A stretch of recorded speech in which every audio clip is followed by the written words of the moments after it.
নমস্কার। বলতে চাই আঙিনায় আপনাকে স্বাগতম। আশা করি আপনি ভালো আছেন। আমি যেহেতু বলতে চাই তাই আমি বলছি, আপনিও চাইলেই শুনবেন। প্রসঙ্গে আসি। আমরা ছোটবেলা থেকে একটি প্রবাদ শুনে এসেছি, সেটি হলো ধারালেই চলে না, ব্যবহারও জানতে হয়। এই যে প্রবাদটি, এটা শুনতে সহজ মনে হলেও এর অন্তর্নিহিত যে অর্থ, সে অর্থটি আমাদের জীবনের সাথে ওতপ্রোতভাবে জড়িত। এর গভীরতা বিশাল। আজকে আমরা এই যে আজকের এই দুনিয়ায় আমরা কত ধরনের শিক্ষা গ্রহণ করি, কত কি শিখি আমরা বই পুস্তক পড়ে, স্কুল কলেজ থেকে, তারপর পিতা মাতা, পরিবার, সমাজ, এমনকি ইন্টারনেট থেকেও। এই যে শিক্ষাগুলো আমরা প্রতিনিয়ত শিখছি, এই যে এত কিছু আমরা শিখছি, এই শিক্ষাগুলো আমরা কি জীবনে কাজে লাগাতে পারি, নাকি মস্তিষ্কের কোণে ধুলো জমার মতো পড়ে থাকে? এই যে জ্ঞান হলো একটা ধারালো তলোয়ারের মতো। তলোয়ারটা যত ধারালো হবে তত দ্রুত এটা কাজ করবে। আজকের এই যুগে জ্ঞানের কোনো অভাব নেই। বিভিন্ন ধরনের জ্ঞান আমাদের চারপাশে। এক ক্লিক করলে বিশ্বের সমস্ত জ্ঞান আমাদের হাতের মুঠোয়, এক ক্লিকে। এই যে এই জ্ঞান আমরা মূলত বিভিন্নভাবে অর্জন করি। আমরা জানি যে আমাদের স্বাস্থ্যটা কি করলে ভালো থাকবে।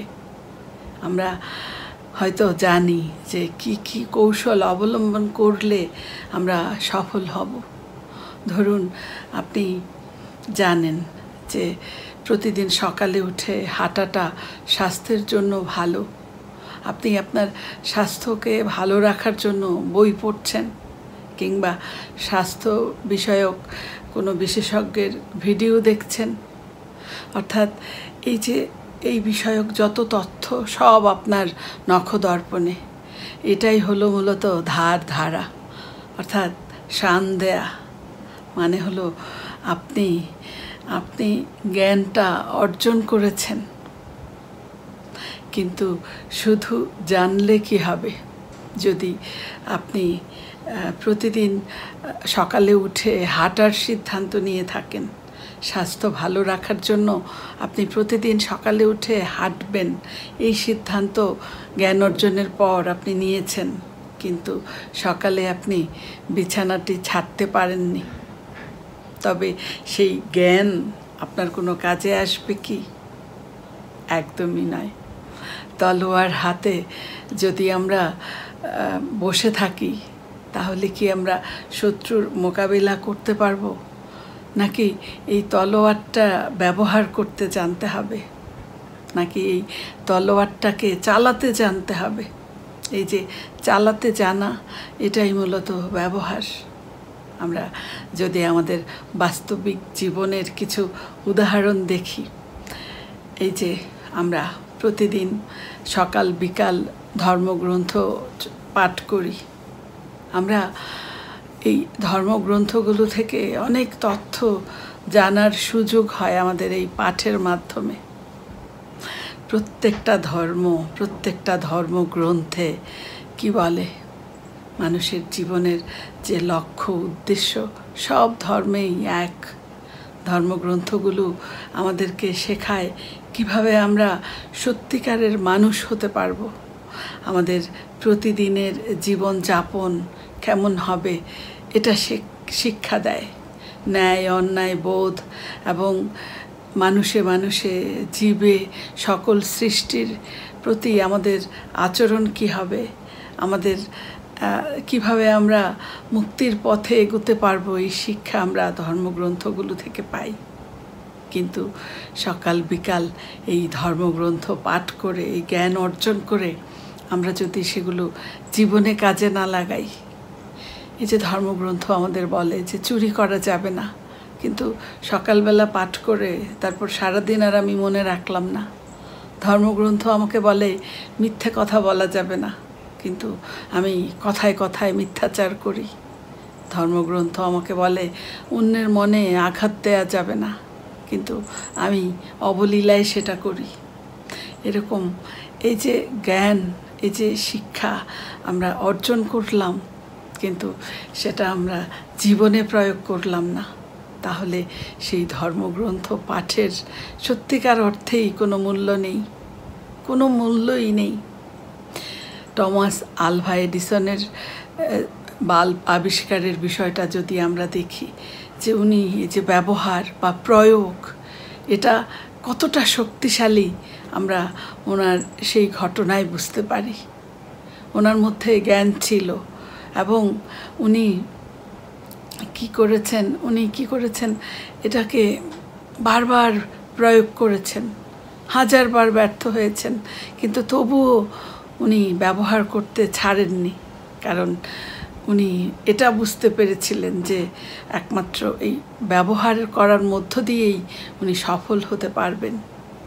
ঠিক তেমনি আপনি যদি কোনো নতুন ভাষা, ধরুন আপনি ইংরেজি বা অন্য কোনো ভাষায় পারদর্শী হতে চান, আপনি নতুন ভাষা শিখছেন, এবার এই ভাষাটা যদি আপনি আপনার জীবনে প্রয়োগ না করেন, অর্থাৎ এই ভাষায় আপনি যদি কথা না বলেন, তাহলে আপনার এই শিক্ষাটা আস্তে আস্তে ঝাপসা হয়ে যাবে। এরকম প্রত্যেকটা ক্ষেত্রে শিক্ষা অর্জন করে যদি আমরা সেটা ব্যবহার না করি, আমাদেরকে দেখে লোকে না বোঝে যে এই শিক্ষাটা আমার ভেতরে আছে, তাহলে সেই শিক্ষা ব্যর্থ, অর্থহীন। হয়তো আমরা যখন আমাদের জীবনে আমাদের শিক্ষাটাকে ব্যবহার করব, প্রয়োগ করব, ভুল হতে পারে, ভুল হবে, আমরা সেই ভুল থেকে শিখব। কারণ এই যে এই ব্যবহারের যে বিষয়টা, এটা একটা চক্রের মতো। কীরকম? এই যে জ্ঞান থেকে প্রয়োগ, অর্থাৎ ব্যবহার, জীবনে ব্যবহার জ্ঞানটাকে, তারপর সেই প্রয়োগ থেকে ভুল, অর্থাৎ আমরা যখন জীবনে প্রয়োগ করব ভুল হতেই পারে, সেই ভুল থেকে শিক্ষা, অর্থাৎ আমরা যখন কোনো ভুল করি সেই ভুল থেকে আমরা শিক্ষা নিই, আমরা শিখি। শিক্ষা থেকে উন্নত শিক্ষা, অর্থাৎ আমরা যখন ভুল থেকে শিখি তখন মূলত আমাদের শিক্ষাটা উন্নত হয়, কারণ আমরা তো এটা হাতে কলমে শিখলাম। এতদিন আমাদের পুঁথিগত জ্ঞান ছিল, এখন যখন আমরা জীবনে ব্যবহার করেছি, ভুল করেছি, আমরা বুঝেছি যে কি করলে কি হয়। এখন আমাদের এই শিক্ষাটা হলো উন্নত শিক্ষা। তারপর সেই উন্নত শিক্ষা থেকেই হয় উন্নত প্রয়োগ। এটাই হলো ব্যবহারের শক্তিশালী চক্র। এই যে যারা সফল মানুষ এবং সাধারণ মানুষের মধ্যে মূল পার্থক্য হলো এই প্রায়োগিক বিষয়টা।